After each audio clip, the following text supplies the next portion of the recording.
जय जोहार, नमस्कार। दैनिक छत्तीसगढ़ चैनल देख रहे हैं आप। मैं हूं आपके साथ अभिजीत कुमार। करते हैं आज की खबरों की शुरुआत सबसे पहली बड़ी खबर के साथ। पहली बड़ी खबर आ रही है किसान क्रेडिट कार्ड को लेकर के, जिसका महाअभियान शुरुआत होने जा रहा है 24 अप्रैल से। छोटे किसानों को किसान क्रेडिट कार्ड दिलाने के लिए अफसर फील्ड में उतरने जा रहे हैं। छत्तीसगढ़ में 24 अप्रैल से 1 मई तक किसान भागीदारी प्राथमिकता हमारी नाम से एक नया अभियान शुरू होने जा रहा है। इसके तहत सरकार प्रधानमंत्री किसान सम्मान निधि योजना में जो भी पंजीकृत किसान है, सभी किसानों का केसीसी यानी कि किसान क्रेडिट कार्ड बनवाने जा रही है। इसके लिए राजस्व और कृषि विभाग के अफसर फील्ड में उतरने जा रहे हैं। कृषि विभाग के संयुक्त सचिव केसी पैकरा ने संबंधित विभाग के मैदानी अधिकारियों को कड़ाई से क्रियान्वयन सुनिश्चित करने का निर्देश दिया है। इस अभियान के तहत इसके अंतर्गत पीएम किसान सम्मान निधि योजना के जो भी लाभार्थी हैं, इनको किसान क्रेडिट कार्ड योजना का लाभ दिया जाएगा। इसमें पारंपरिक केसीसी के अलावा डेयरी एवं मत्स्य पालन के लिए केसीसी को भी शामिल किया गया है। अधिकारियों ने बताया कि इस अभियान के तहत पंचायत एवं ग्रामीण विकास विभाग द्वारा 24 अप्रैल को राज्य के सभी जिलों की समस्त ग्राम पंचायतों में विशेष ग्राम सभा का आयोजन किया जाएगा।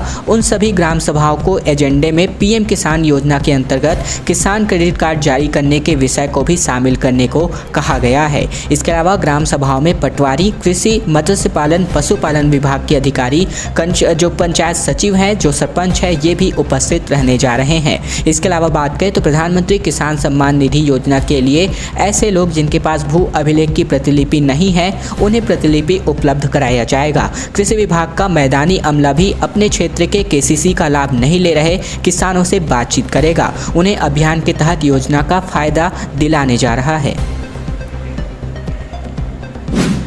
छत्तीसगढ़ के सभी स्कूलों को बंद करने का आदेश अब राज्य सरकार ने जारी किया है। 24 अप्रैल से गर्मी की छुट्टी होने जा रही है शुरू। अब 15 जून को ही स्कूल खुलेंगे। दरअसल छत्तीसगढ़ में भीषण गर्मी की वजह से स्कूलों में गर्मी की छुट्टी तय समय से पहले हो गई है। सरकार ने 24 अप्रैल से स्कूलों की छुट्टी करने का आदेश जारी कर दिया है। अब 15 जून तक स्कूलों में छुट्टी रहेगी। उसके बाद से नया शिक्षा सत्र प्रारंभ होगा। दरअसल स्कूल शिक्षा विभाग की ओर से बीती शाम को एक आदेश जारी किया गया है और इसमें कहा गया है कि प्रदेश में भीषण गर्मी को देखते हुए सरकार ने फैसला किया है कि सभी सरकारी और निजी स्कूलों में 24 अप्रैल से गर्मी का अवकाश शुरू कर दिया जाएगा। इसके अलावा स्कूलों में केवल कुछ विषयों में एंड लाइन असेसमेंट का काम होना है। इसके लिए 25 अप्रैल की तारीख तय हुई है। जो विद्यार्थी स्वेच्छा से स्कूल आना चाहते हैं, उनको 25 अप्रैल को असेसमेंट के लिए ही बुलाया जाएगा। इसके अलावा उसके बाद स्कूल अगले शिक्षा सत्र के लिए 15 जून को खुलने जा रहे हैं। गर्मी की छुट्टी का यह आदेश सभी सरकारी और निजी स्कूलों पर लागू होगा। गर्मी की वजह से अभिभावकों की चिंता बढ़ गई थी, जिसकी वजह से यह फैसला लिया गया है। पिछले 3 दिनों से प्रदेश में गर्मी काफ़ी बढ़ी है। प्रदेश का औसत अधिकतम तापमान 43 डिग्री सेल्सियस जा पहुंचा है और रायपुर, दुर्ग, बिलासपुर, सरगुजा संभागों के अधिकतर हिस्सों में लू चल रही है। इसकी वजह से अभिभावकों की चिंता बढ़ गई थी। लोगों का कहना था कि जिस गर्मी में वयस्क बेचैन हो जा रहे हैं, उसमें बच्चे का स्कूल जाना खतरनाक हो सकता है। 22 से लेकर के 23 अप्रैल को दुर्ग के दौरे पर रहेंगे मुख्यमंत्री बघेल। थोक सब्जी मंडी का करेंगे लोकार्पण। कई और विकास कार्यों का भी होने जा रहा है भूमि पूजन। दरअसल मुख्यमंत्री भूपेश बघेल 22 और 23 अप्रैल को दुर्ग जिले के प्रवास पर रहेंगे। इस दौरान वह धमधा ब्लॉक में खेती, किसानी, सिंचाई और स्वास्थ्य से जुड़े करोड़ों रुपए के कार्यों का लोकार्पण और भूमि पूजन करेंगे। वहीं मुख्यमंत्री जो है किसानों के द्वारा किए जा रहे नवाचार को भी देखेंगे और उनसे बातचीत करेंगे। 22 अप्रैल को सीएम का दुर्ग स्थित गज मंडी में कार्यक्रम है। यहाँ वे फिल्टर प्लांट का उद्घाटन करेंगे। साथ ही उद्योग व्यापार कार्यालय सहित हाईटेक सर्जरी यूनिट, हमर लैब का लोकार्पण करेंगे। नवीन छात्रावास, स्मृति नगर में टेनिस कोर्ट सहित 9 अलग अलग विकास कार्यों का लोकार्पण और उद्घाटन भी करेंगे। इसके अलावा धमधा ब्लॉक टमाटर उत्पादन के लिए विश्व में अपना नाम रोशन कर चुका है और यहाँ के किसानों की इसी उपलब्धि को देखते हुए मुख्यमंत्री ने उन्हें थोक सब्जी मंडी अर्पण करने जा रहे हैं और यह मंडी लगभग 11 करोड़ रुपए की लागत से बनकर तैयार हो गई है। मंडी शुरू हो जाने के बाद किसान देश भर के विभिन्न व्यापारियों से सीधा संपर्क साध सकेंगे। धमधा में मंडी के अलावा नए स्वास्थ्य केंद्र का शुभारंभ मुख्यमंत्री 23 अप्रैल को करेंगे। इसके अलावा लगभग 60 करोड़ रुपए की लागत से सिंचाई योजनाओं का लोकार्पण और भूमि पूजन होने जा रहा है।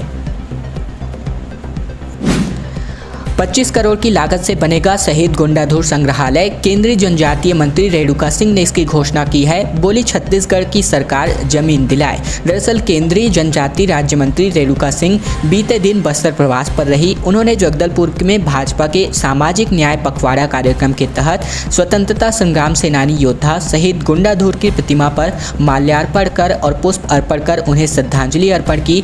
इस बात मीडिया से बातचीत करते हुए उन्होंने कहा कि जगदलपुर में शहीद गुंडाधुर संग्रहालय बनाने की घोषणा की है। उन्होंने कहा कि इसके लिए 25 करोड़ मैं खुद अपने फंड से दूंगी। वहीं राज्य सरकार संग्रहालय बनाने के लिए केवल और केवल जमीन उपलब्ध कराए।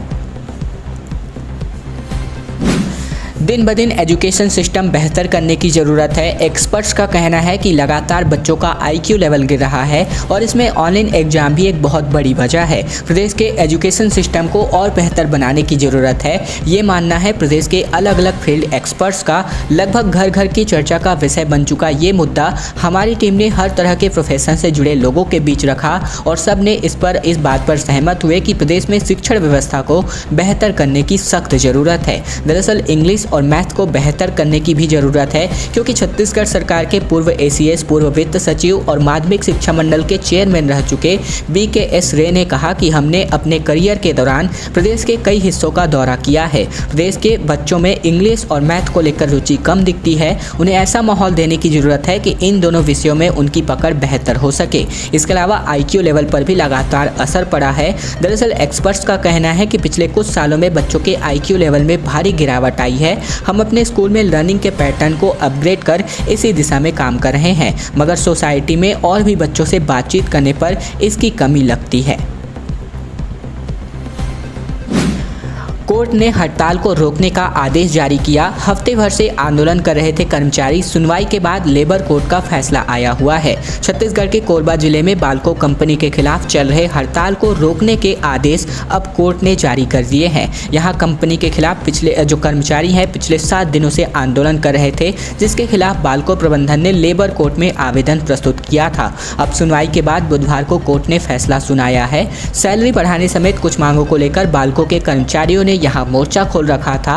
बाल्को कर्मचारी संघ के बैनर तले कर्मचारियों ने 13 अप्रैल से यहां परसा भाटा के गेट पर आंदोलन कर रहे थे। इनका कहना था कि इनकी मांगों को सुन लिया जाए, मगर बात नहीं बन पाई। इधर आंदोलन के चलते हो रही दिक्कतों के चलते बाल्को प्रबंधन ने लेबर कोर्ट में अपना आवेदन प्रस्तुत किया था, जिसमें कोर्ट ने सुनवाई करते हुए कहा है कि 22 अप्रैल अगली पेशी तक इस आंदोलन को रोक दिया जाए। कोर्ट ने यह भी कहा है कि हड़ताल के चलते कंपनी की सुरक्षा और शांति व्यवस्था प्रभावित हो रही है और कोर्ट ने इस आदेश की सूचना कर्मचारी संघ को भी दे दी है।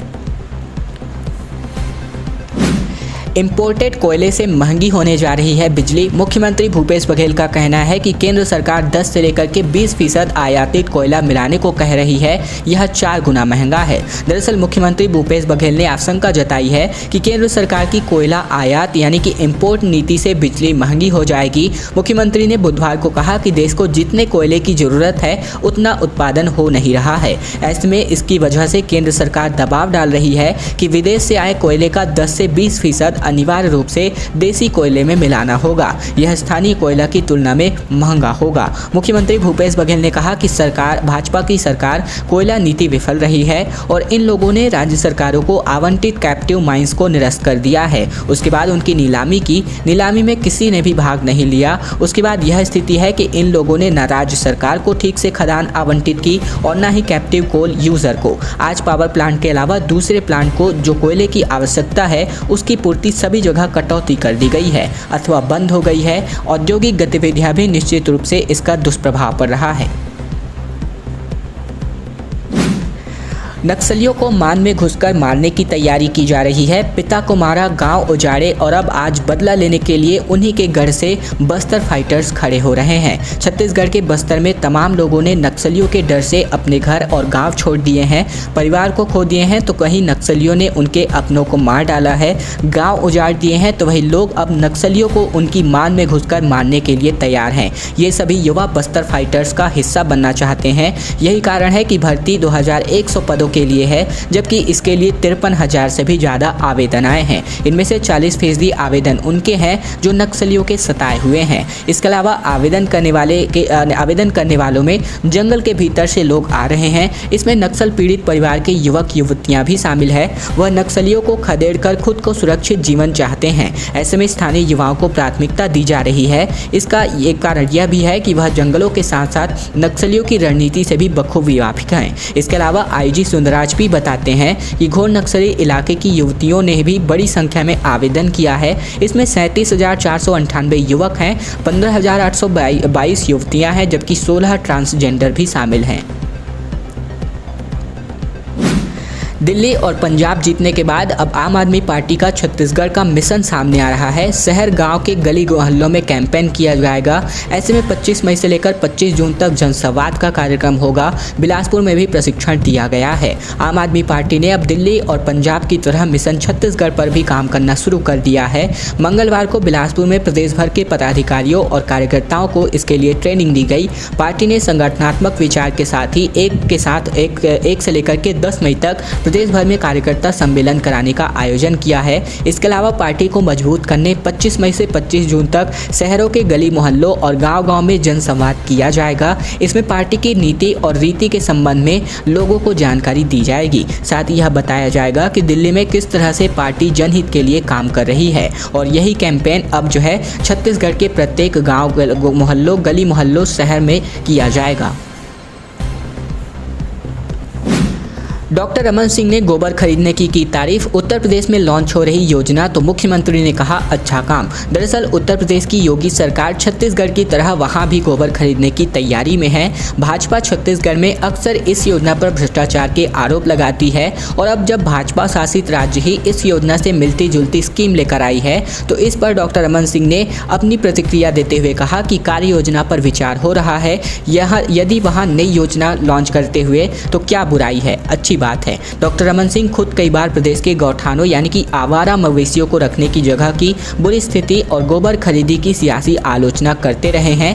यूपी से मिल रही जानकारी के मुताबिक मुख्यमंत्री योगी आदित्यनाथ आवारा पशुओं की समस्या से निपटने के लिए एक योजना बनाई गई है। इस योजना में 50,000 आवारा मवेशियों को 100 दिनों के भीतर आश्रय दिया जाएगा। आने वाले 6 महीने में यह संख्या 1 लाख तक जा सकती है और इसमें पूरे राज्य में कम से कम 50 बड़े गौशाला का निर्माण भी शामिल है। लोगों से गोबर खरीदने के प्रोजेक्ट भी तैयार किए जा रहे हैं और मवेशियों से मिलने वाले गोबर को यूपी की सरकार बायोगैस संयंत्र बनाकर गाय के गोबर का उपयोग करके सीएनजी बनाना, पब्लिक प्राइवेट पार्टनरशिप की दिशा में काम करना जैसे काम करेगी।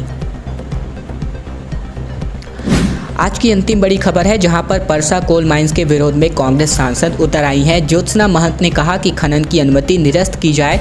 केंद्रीय वन मंत्री को इन्होंने पत्र लिखा हुआ है। छत्तीसगढ़ के अंबिकापुर स्थित परसा कोल खदान के विरोध में अब कांग्रेस सांसद ज्योत्सना चरणदास महंत भी उतर आई हैं।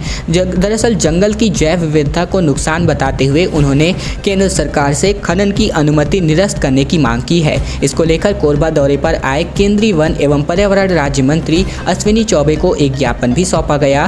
कहा गया है कि 2010 में यूपीए सरकार ने भी घने जंगल क्षेत्रों को नो-गो एरिया घोषित किया था और जब इसकी उपेक्षा की जा रही है। सांसद महंत की ओर से कहा गया है कि हसदेव अरण्य वन क्षेत्र देश के कुछ चुनिंदा जैव विविधता वाले क्षेत्र हैं और यहाँ पेंच राष्ट्रीय उद्यान से शुरू होकर कान्हा अचानक मार होता हुआ पलामू तक विस्तृत वन कॉरिडोर का हिस्सा है। 700 किलोमीटर लंबा कॉरिडोर कोयला खनन करने से 2 हिस्सों में बंट जाएगा। परसा और कैले एक्सटेंशन कोल ब्लॉक घना जंगल क्षेत्र होने के साथ ही गेज व चरनोई नदी का जलग्रहण क्षेत्र भी है। दोनों नदियां हसदेव नदी की सहायक नदी हैं। इस बाबत इन्होंने परसा कोल ब्लॉक को लेकर के यानी कि इसके विरोध में कांग्रेस सांसद ने पत्र लिखा हुआ है ताकि इसको बंद किया जाए। दोस्तों आज की खबरों का सिलसिला बस यहीं तक का था। वीडियो पसंद आए तो नीचे लाइक बटन है जिसे दबाकर इस वीडियो को आपको बहुत ही छोटा सा लाइक करना है। नीचे लाल कलर का सब्सक्राइब बटन दिया है जिसे दबाकर चैनल को सब्सक्राइब करना है ताकि प्रतिदिन की महत्वपूर्ण खबरें छत्तीसगढ़ के समाचार बिना किसी रुकावट रोजाना हम आप तक पहुंचा सके। तो चैनल को सब्सक्राइब जरूर कीजिएगा।